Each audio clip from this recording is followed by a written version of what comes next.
Hey my friends, welcome to the studio, welcome to another vlog right here on this channel, sharing with you daily what's happening in my life for already 4 years and I think 61 days. Today is a special video because due to COVID there are a lot of beginners, new people entering the music production world.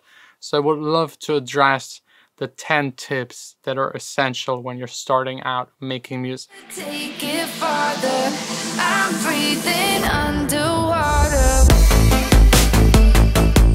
So first up, maybe the hardest tip to follow at the moment is to meet other people. Get in touch with other people that produce music, with DJs, people in the music industry, club owners. Go to parties, go to clubs, meet them, hit up Facebook groups, try to find people surrounding you, music schools, singers, songwriters. Trust me, the more people you know, the easier your job will be and the easier it is actually to learn something. Also, great possibility, especially when you're younger, is just working for free, being an intern at a studio and just learning by watching what other people do. Very crucial, because you can just learn so much on the internet and by reading the tutorials, blogs and all this kind of stuff. But when it comes to actually working together with someone else, it just goes a lot faster. It's way more individual, geared towards you. Also collaborating with other people that are on the same level, you can still learn from them because they might know a half that you haven't covered yet and you can exchange and both benefit from it. Don't be one of those turtle producers. Those are the ones that are sitting in the studio and don't do anything else. I'm sometimes like that, especially right now, but try not to be like that. Go out there, meet people, have like a balance between making music and engaging in the music industry. The second thing is just please get started. If you're interested in music making, get started. I know so many people that get stuck at a stage before getting started, so make sure you have the essential equipment necessary to make music. A laptop, any kind of computer, no matter how old it is, will be decent enough for the beginning. Headphones or speakers, if you can, both. And that's pretty much it. That's all you need. You should already maybe have it. Additionally, you'll need a DAW, digital audio workstation. That's a program you use to make your music. There are a bunch available. I actually made an entire video comparing all of them. I'll link it up there and also down below in the description. Don't think too much about it. Just go for one and stick to it. They're all basically at the end the same. There is no sound difference. There's just like small minor preferences depending on what kind of music you make. But more important is to just get started. Get a DAW, even if it's just GarageBand for the beginning, which is free on a Mac, and just start working with it. And after a week, you'll know if you like it or not. And then you can like go on to something else. Or you're as me at the beginning, totally addicted with creating sounds, creating music, and you then just do it for the next 10, 20, 30 years. Maybe the most crucial tip of all is me right now lowering your expectations. I got a lot of experience. I'm doing this already for 10 years. I had good times, bad times, good times, bad times, horrible times, not getting paid, not making any money, struggling, giving up almost every single week of my entire career up until like 2 years ago, where things started to like evolve for me into a direction where I'm like happy and satisfied with making music for a living. It's a lot harder than you might think. First of all, you'll spend a year to learn your DAW. It's a very complex program. If you're not musically trained, add at least another year for like the basics of music theory, then sound design, arranging, mixing, general song constructing, mastering. All that stuff takes a lot of time. A lot of people listen to music and they hear like drums, the bass, and they think like they open the computer and select kick and bass and it will sound like that. It just doesn't. It's about the very fine details, tweaking them over and over again. And it's not just about what you know, it's also about the experience that you gain. So even if I would teach you everything I know, you wouldn't be at the same spot. You're still missing the experience because every single song is again a different battle that you have to conquer. The frequencies are differently distributed. The song is another key, so kick and bass need to be mixed differently. It just takes a ton of time. It's a lot of fun, don't get me wrong. I don't want to disencourage anyone, but it's hard. The next point is my personal favorite, and not a lot of people talk about it, but that's like being real, keeping it real, and like being able to look onto yourself and your own work with distance. There are a lot of people that go to casting shows, they sing in front of a ton of people. They actually think they can sing, but they can't. They never realize themselves that they suck. No one told them, maybe some people told them and they didn't trust them or didn't listen. Don't be one of those. Maybe every once in a while, every one of us is like that. I, at the very beginning, making my first song, also thought it's the biggest hit ever that was ever made on this planet. I played it to another producer. He just straight up told me it's shit. That fully opened my eyes and helped me to actually get better. And now, 10 years later, I'm actually a better producer than him, which makes me really proud. Again, took a lot of time and effort, but you can get there. You just have to realize when what you make sucks. If you don't realize that it sucks, there is no way to improve it. And get feedback by other people. They might be able to pinpoint exactly what is missing in your mix, what is missing, what would be the next step for you to try and make better for the next song. It definitely helps. So reach out to people, get feedback. This little device right here. Tip number, are we already at 5? Everything I make, everything I produce, everything I have ever produced, every single file, photo, song, video is on here. External hard drive, backup. So crucial. If you ever lose your data, you will know why it's so crucial. You might think it might not happen. It will happen eventually. Everything, like all of my intellectual property is on here. Everything I've ever made for a customer is on there. They might request certain parts. I might want to start a remix competition, which we're actually already right now planning for one of my next songs. It's on there, all of the files. If I need those files, I can access them, and I have multiple backups. One here in the studio, doing every single time I connect the computer, a backup of everything I have on my MacBook. The MacBook itself, of course, then a backup at home, another one that stays with my parents, and another, actually, I do like quarterly backups. It's in a bank vault with all of the other very important stuff. No cash, unfortunately. Next up, the reason why I don't have any cash in my bank. I love gear, I'm gear addicted. And a lot of people online say gear doesn't matter.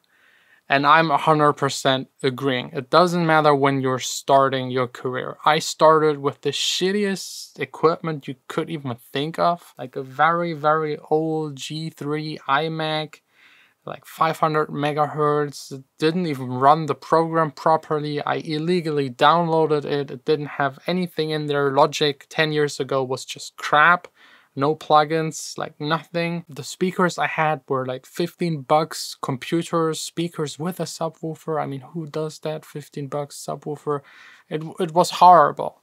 But that's how I started. And that's enough at the beginning, because you don't need fancy gear if you don't even get what it's doing. Eventually, once you get better, I'd 100% say gear does matter. If you let two very, very good athletes compete that both run really fast, the shoe will make a difference. It will actually make a difference.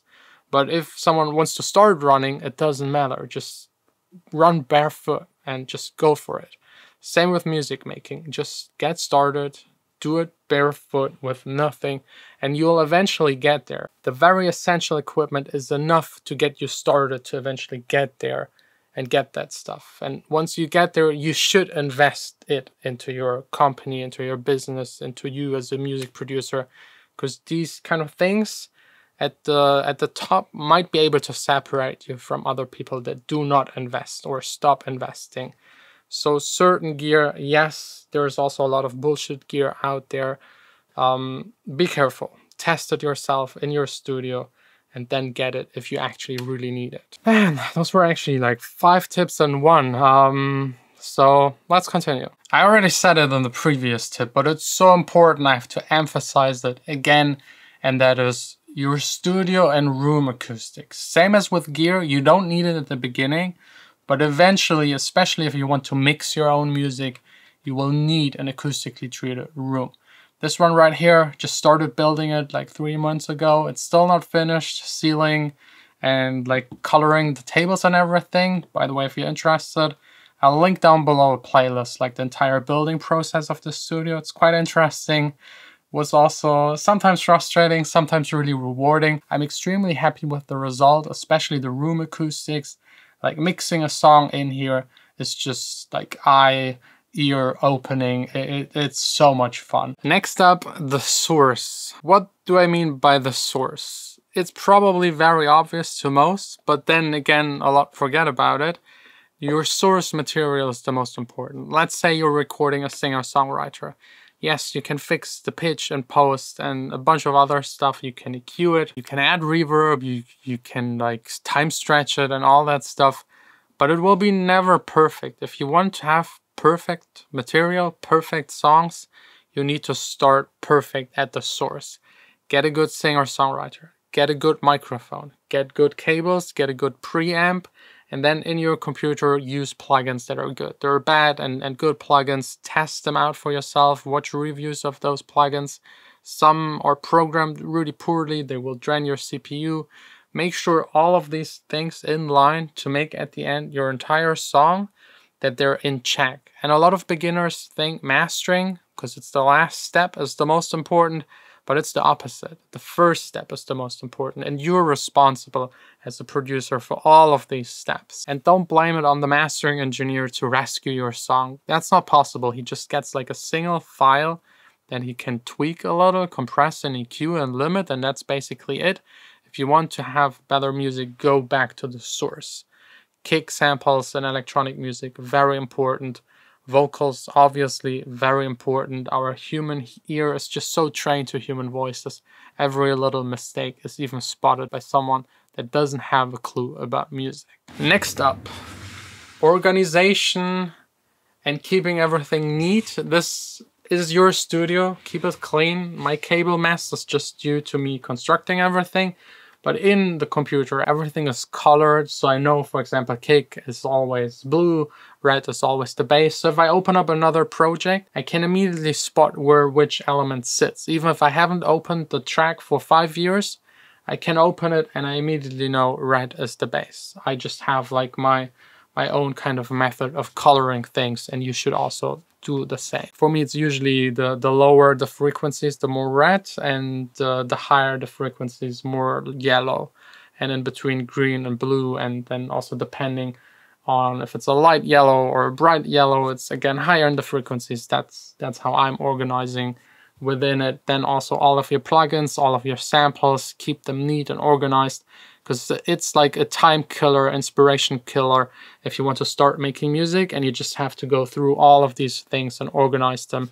Same for the routing of all of the outboard gear, it's all perfectly connected. Most of these units are recallable, so like everything is streamlined to just focus on being creative and making music. Which already leads me to the next step, and I think, is this number 10? I don't know, I haven't counted, but like the most important, make music. Make music. I mean, it sounds so simple, but take time of your day to make music. A lot of people have way too little time to make music. It's like you have to dedicate a certain amount to progress. The more time you spend making it, the more time you spend learning and developing and fiddling around, the better you'll get eventually. And a lot of people are like nerds, and I'm a nerd, but there are like certain types of nerds. They are very into analog versus digital. They're into what kind of plugin is the best, the worst, which DAW is the best, the worst, which technique is the best, the worst, how to EQ a kick or a drum. And all of that kind of, they learn it, they soak it up, they bother other people with their stupid knowledge, and they forget about making actual music at the end.